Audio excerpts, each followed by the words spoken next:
Hurst and I can joke around because I've covered DCM for so long, for what, since DCM started, just about. Yeah, for a long time, yeah. For a long time. For a long time. For a long time. Now it's 2012, so it's not quite 15, it's 12, I think it's good. But anyway, well maybe it's 15. But anyway, back then everything happens in Silicon Valley. There was nothing going in trying to do entrepreneurship in China is actually trying to do anything got to do with China and trying to convince VC to VCs crawling the streets of Beijing and Shanghai like me. And so it's really not a question of finding money in China. It's really a question of how do you break out? How do you do a better job than the other competing and can grow faster than the other guys? Listen to a story about China. So how can you explain? I think the context is different now. I think the context is now is that there has been a huge investment in China. Not only money from now, it's like people kind of there's always a flavor of the mountain, and people are always looking for the latest, the greatest, and they felt U.S. pendulum will swing back, but definitely there was a sort of like an allergic reactions in 2011 and 2012. I think for those of you who are in my business know that the company that DCM did, VIP Shop, went public in March and got to a very icy reception, and we had a lower price multiple times in order to go IPO. But more recently, it's now voted by all recognition as now the best performing basically tech stock out of China in the last, the only tech stock out of China last more than a year, probably last 18, 20 months. And it's performing, it's more than double since its IPO. So I think I wouldn't say enthusiasm, but certainly the willingness to accept that there are good companies out of China. I think that willingness is coming back. I wouldn't say it's a giant wave, but I think it's trickling in. So I'm optimistic. I'm optimistic. I think 2013 will definitely be better than 2012, but it will take time. Well, VCs are always optimistic, right? Yeah, if you're an optimist. You can't be in that business unless you're an optimist. But if you look at the figures for 2012, first 9 months of this year, right? Yeah. Deals are down 44%, dollars are down 44%, IPOs are Zero. Well, zero, except ZIP, right? right? ZIP, Except for a Hurst Right. deal. So, I mean, is it realistic to be optimistic? Of course. Of course. Because fundamentally, I think if you don't just look at the short-term money, which is the Wall Street money, if you don't look at that and you look at across China, mobile is a very big hot space, and people are using mobile all the time. And of course, there's people who's wondering, so like Weibo, right? In SINA Weibo, you have not been able to monetize. So what's the deal there? But at the end of the day, it's my belief, because I went through that. It's my belief. Eyeball is money, and if there are a lot of people using Weibo, and there are a lot of people using other, like Weixin and other kind of mobile applications, eventually the money will come. Eventually, monetization will come. You can be skeptical about it, but people were skeptical about SINA, about the internet advertising space for a long time. It was always very difficult to convince people that you could make money on internet advertising. People at the time when I started believing, newspaper advertising, for instance, I was told by one of the investors, saying that South China Morning Post makes like 10 times more money than you do. How can you even? And that's just the local newspaper in Hong Kong. And here you are, you claim to be the biggest pool in China, and how can it be? But as time proves, that newspaper then subsequently went into a long, deep dive because people have increasingly turned to internet in the past decade to get their news. And I think mobile will happen.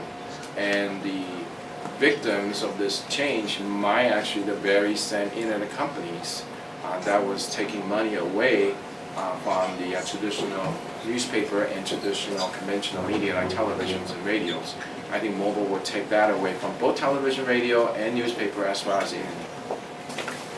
What do you see today that's as hot as the mobile internet? Is there anything else that's really as hot in the spaces that you monitor? Because I hear mobile internet, right? Maybe some cloud too, but is there anything else out there? Everything else, I think mobile is once in a decade life-changing wave because we all carry iPhone, iPad, just making comments. I don't carry PC anymore, so I think that is the big thing. Underneath that big huge wave, there's all the other different applications under that big huge wave. So I think mobile, just like internet, it's a huge wave. So we should all get on that. And of course, I'm a VC. I don't want to tell you what I specifically get on because I worry about competition. but we should all get on that. That's for sure. That's a no-brainer. Oh, okay. And then everything else that DCM looks at is a little bit more one-off thing. We look at opportunities in education. We look at opportunities in some consumer items, but they are all related to internet one way or the other. We also look at healthcare, but not in the strictly medical sense. We look at healthcare in terms of how internet and mobile would assist people make better selections about their healthcare choices, or better selection about doctors, or doctors make better communication with each other and with their patients. I think we look at those as well. But these are, I can't say they're a particular big giant wave. I would say they're one-off opportunities that in and of itself could become a billion-dollar company, but the industry itself may not be a $100 billion industry or $30 billion industry. I think those things are a little bit too niche for that. And I also think that, I think everything else is a little bit related to mobile. So I'll get a little bit more specific. For example, even on video, I think video was a big thing about 3-4 years ago, where YouTube paved the way maybe 6-7 years ago, and there was a wave of video in China where you watch video on the internet. So now you start turning to watching video on your cell phone. But there's a problem, right? Because your cell phone screen is only this size, and your bandwidth is relatively limited. So there should be a dynamic bandwidth allocation depending on you're coming into Youku or you're coming into Tencent. I gotta put in a plug for Tencent.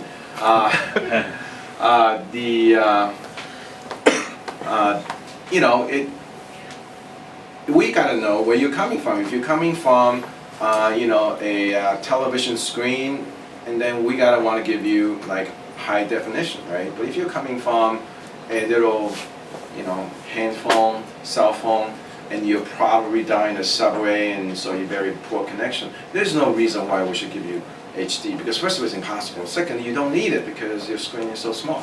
So this kind of thing itself is actually a pretty big implications because we are all consuming video, and it's not just video of pre-made program, but video with communication with your parents, your family, or maybe some kind of a security camera of any type. So maybe some kind of monitoring of your dogs, who knows, right? So anyway, it's just that alone. So that's what I mean by mobile is a giant wave. But underneath it, there are different verticals that you can take a look at, and we take a look at these. So we think that is the new wave. But again, I said, besides that, healthcare, education is those two areas you look at. Okay.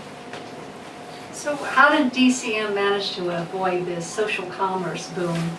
I don't think you have any portfolio companies that are focused primarily on social commerce, where a lot of other venture capital firms in China did back social commerce startups. And there were something like 1,000 social commerce startups in mainland China. How did DCM manage to avoid that? Do you have some sort of special radar? No, I think we probably, because we're investing in RenRen, so we saw a lot of the Facebook kind of activities. I think in the sense, because we're in RenRen, we know some of the stuff, we felt that it was too much, I guess too much bubble too fast. So by the time we kind of got our heads together, when we look around, many of these startups were either too niche, okay, so you can't see them becoming a billion-dollar company. If you can't see them become a billion-dollar company, I mean market cap, not necessarily sales, it's the risk you take is too high. And then the second thing is we felt the valuation was too high even for the leading companies. And so we kind of just sort of sat out, maybe, but definitely, I think if you go on Taobao, you go on 360 Buy, you basically do a lot of searching, right? You search for what you want, and now as more and more items are getting sold over the internet, it becomes increasingly cumbersome for consumers to search. They should search, but I think there is another need for recommendation, for serendipity, for discovery. And that's what social commerce is about, and that's why it's causing such a bubble in social commerce. And I think that need is not going to go away. That need will get bigger and bigger. You know, for example, the one that we talked about, VIP shop, it doesn't have searching there. It's all about discovery, and it's all about recommendations, and it's done quite well. I mean, the VIP shop is about 80% women shoppers. I mean, all shopping sites are by women, as everybody knows, right? Right? Most of it, or the most expensive one. I don't know, what about golf? Very niche, Oh, okay. very niche. But if you're talking about, so in that particular case, we also discovered that we are not impacted by Taobao because we don't have search. It just, you know, it's a flash sales model. Some of the women in the audience probably knows what that is. It's a flash sale model. You know the brands, but you don't know what's in the brands. You got to go in there at the appointed time and limited pieces for you to choose from. So it's all about discovery and recommendation, and I think that is something that consumers are looking for. Besides search, I think search was established, continue going to be, search and compare will continue to be the mainstream.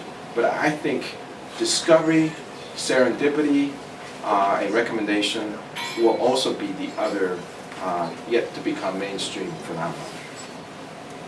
So you brought up RenRen. RenRen, China's often referred to as China's Facebook. And if you look at the stock price recently, you have to sort of wonder what's going on with the company, what's the long-term outlook for RenRen.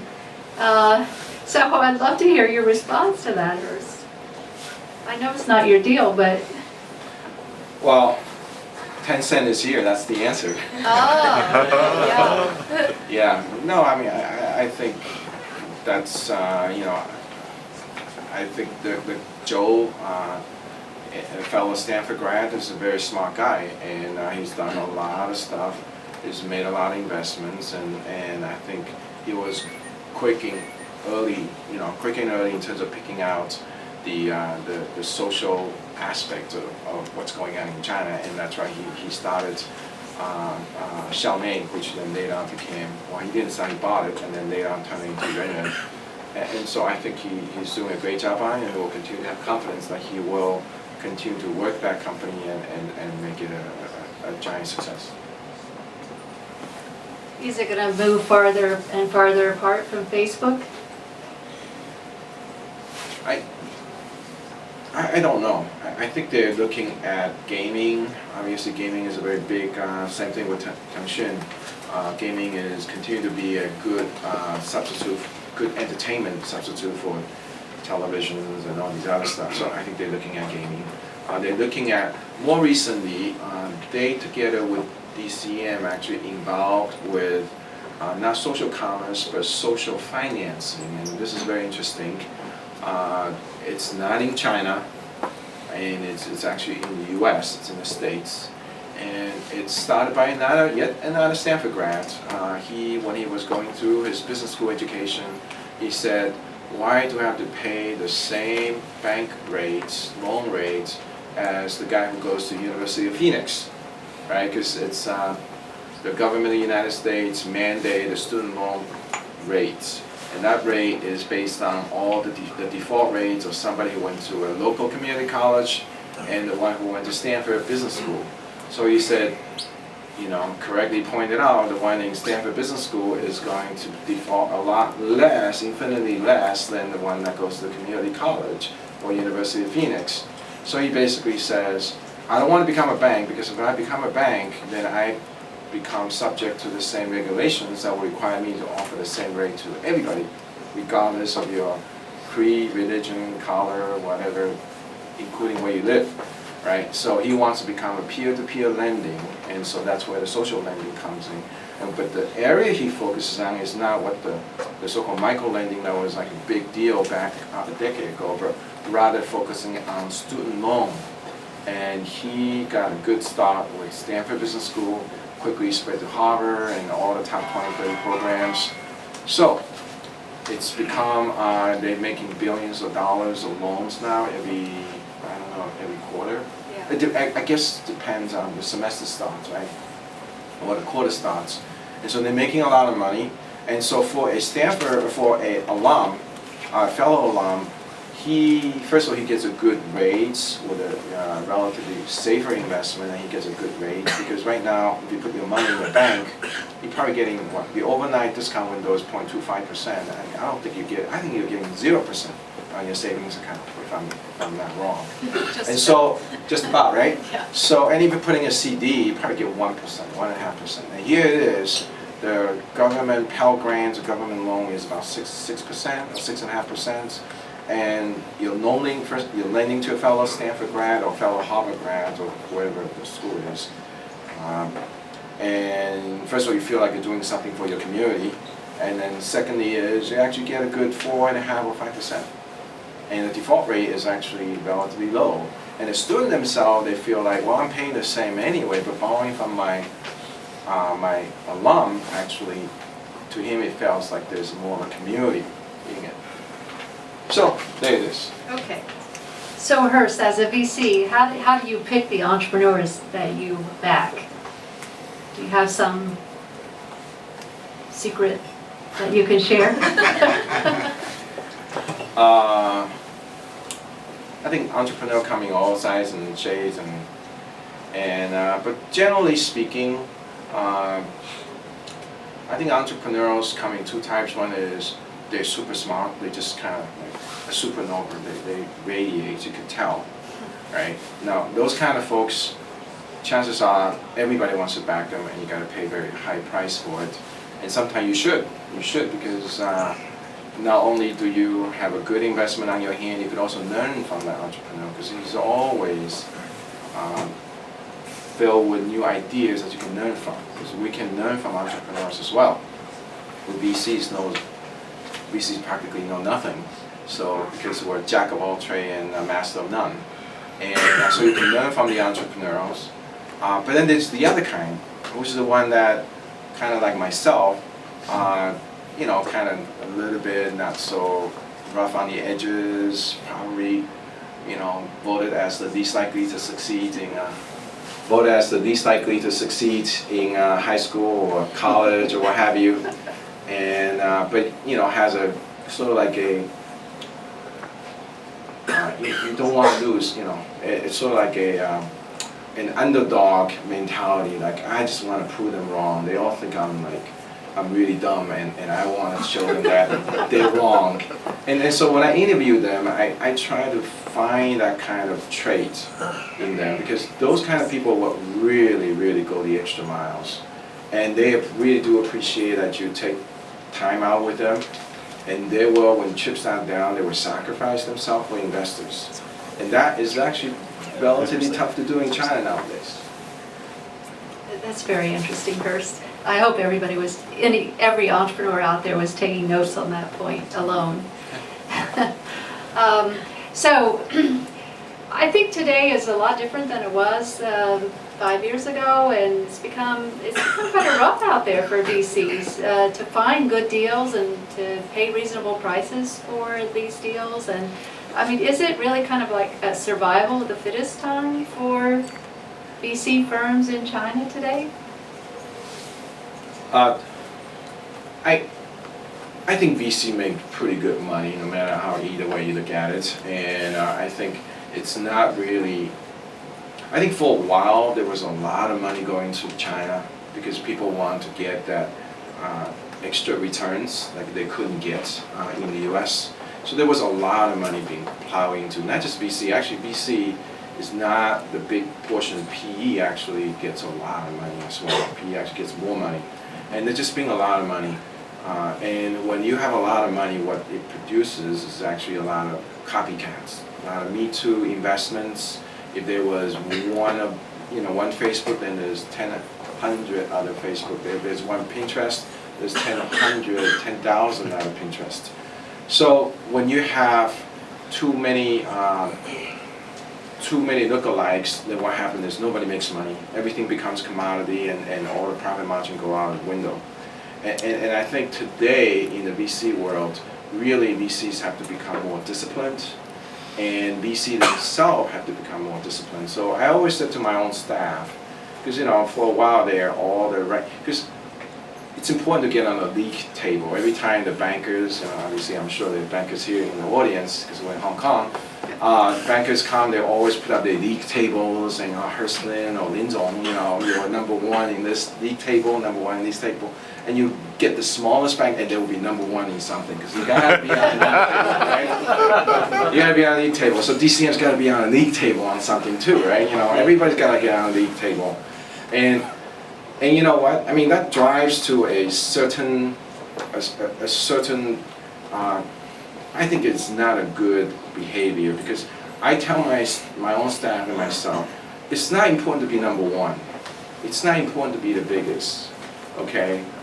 It's more important to be unique, okay? Don't try to be the biggest, try to be the most unique, because at the end of the day, that's gonna bring home the bacon. And I think that's my advice to myself, and that's my advice to my companies.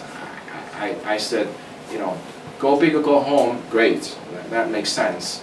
But when everybody is going down the same path, then you know what, you'll probably bleed to death before you reach destination, right? And so there's a little bit of that. I think there's got to be a little bit more discipline, and I'm trying to practice that discipline. But does every company you back have to be potential of $1 billion valuation? Oh, yeah. Yeah, really? Yeah. I think so. I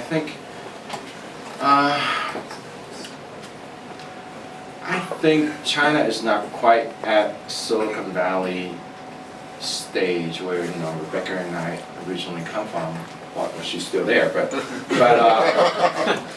I think in Silicon Valley and in U.S. in general, there is a lot of buyers stand ready to pay top dollars, even for a particular team, for a particular functionality, for a particular customer group. But I don't think that is quite there yet in China. Obviously, you have Tencent, who everybody's trying to sell to, right? But there's only one or two, Baidu, Tencent, and then maybe Alibaba Group, and that's about it. So there's not enough buyers. So in that sense, for VC, if you don't back that $1 billion company with an IPO as the ultimate exit, you could just die. You could just somewhere become stillborn, and that is not good for the shareholders. Yeah. Interesting. What do you think about the going private trend today? I mean, for years we had the going public trend. Now we have the going private trend. So what do you think about that? Is that realistic? going private comes and goes. Obviously, there was these so-called pipe deals that was, comes in vogue every 5 years, or maybe every 3 years. And I think this idea of going private, it just goes against the grain of what we do. So all of a sudden you have a VC comes out before, like 2 years ago, he talks about taking every single company he has private, public, and now he's talking about some company private. I don't do it. I think it's hard. When I was at SINA, when the stock was trading at $1, I looked into going private. But it's very difficult to do.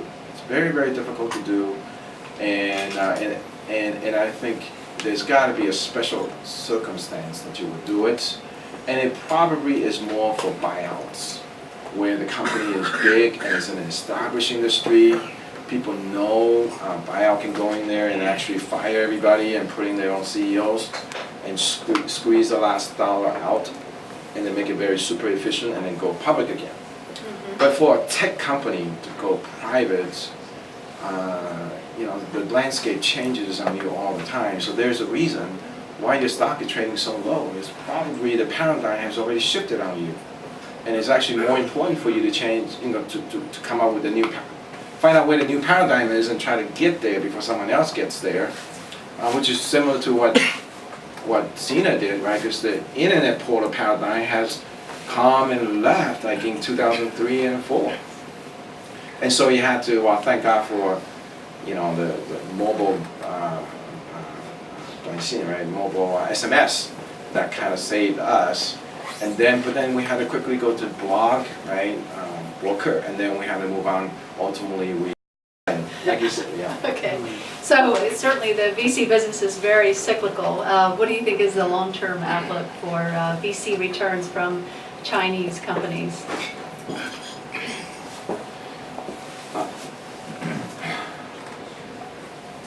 I think it would still be, relatively speaking, I think in the world, right now, if you look around the world, there's really only 2 VC markets. One is United States and one is China. And you have more niche ones like Israel, right? Because there are a lot of smart people and coming out with brilliant ideas. And India, which is, trying to get up to the same level as China, but not quite there yet. And so those two, and it's got to do with the culture. I think, people say Chinese are racist because they think they're really good, right? But there is an inherent Chinese culture that want to start their own business. That's why Chinese are terrible service providers, because they all want to be boss. No one wants to wait tables, right? So you go to Chinese restaurant in the U.S. or normal restaurant in Shanghai. I mean, you can't get any good help, right? So because everybody wants to be boss. Nobody wants to work for anybody, right? So, but because that mentality causes a lot of just people trying to start business. So there's a cultural aspect to it. There is that risk-taking aspect to it. So I think China will be a big market, US will be a big market, and because these are the really 2 credible big markets, so in the long term, at least, for the next 10 years, I think China will still deliver very good returns because of that. Eventually India will come up, Brazil will come up, and the other place will come up, and then there will be fight for the money to go there. But I think those places have not reached critical mass yet. Okay. So what advice do you have for a young entrepreneur starting out today?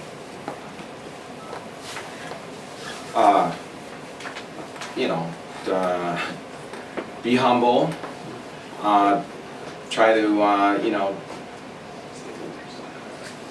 try to innovate all the time. Don't try to be a me too. It's easier said than done because you can pound your head against the wall, and all you can see possible is trying to beat out the next guy doing the same thing. So because there's so many copycats that's gonna come and copy you, you gotta stay ahead. And the secondly is you have to be frugal. So stay with your mom, stay with your girlfriend. Staying homing. When you travel or stay at your friends. Really just have to be frugal. I think a lot of the entrepreneurs in China when they have a lot of money thrown on them, they kind of lose themselves. They want to hire as many people as possible so they can be like the big boss with a big office, you know, have their own big floors, you know, multiple floors, and they all pay. They all ended up having to cut back. They all ended up having to kind of slim down, and that is very bad for morale. So it's probably better off you don't go down that path in the first place. Of course, you will always have your reasons. You know, if I don't get a big office, I can't hire good people. I cannot get those good industry veterans to come work for us. You know, if I don't have a fancier office. That's true. It's all very true. But at the end of the day, you know, things change, cycles come and go. I think it still is stay frugal and stay hungry. That would be my advice. Okay. Sounds a little bit like Steve Jobs' advice. Second part. Stay hungry, stay foolish. Does anyone have a question in the audience? Okay, I think we have, and then ask your question. Hi, my name is Vicky. I run Zaozao, which is a fashion tech startup with my partner Ling sitting next to me. We've been up and running for probably 6 months now, so we're starting to actually take meetings with VCs. And to your point earlier about, you know, there are a lot of VCs in Beijing, Shanghai crawling around now. One thing that we've noticed is that there is no problem with quantity of money, but it's the quality. So given that you've been on both sides of the fence, both in '96 as an entrepreneur and now as a VC, do you have any tips on how to weed out the clowns from those who are actually worth our time?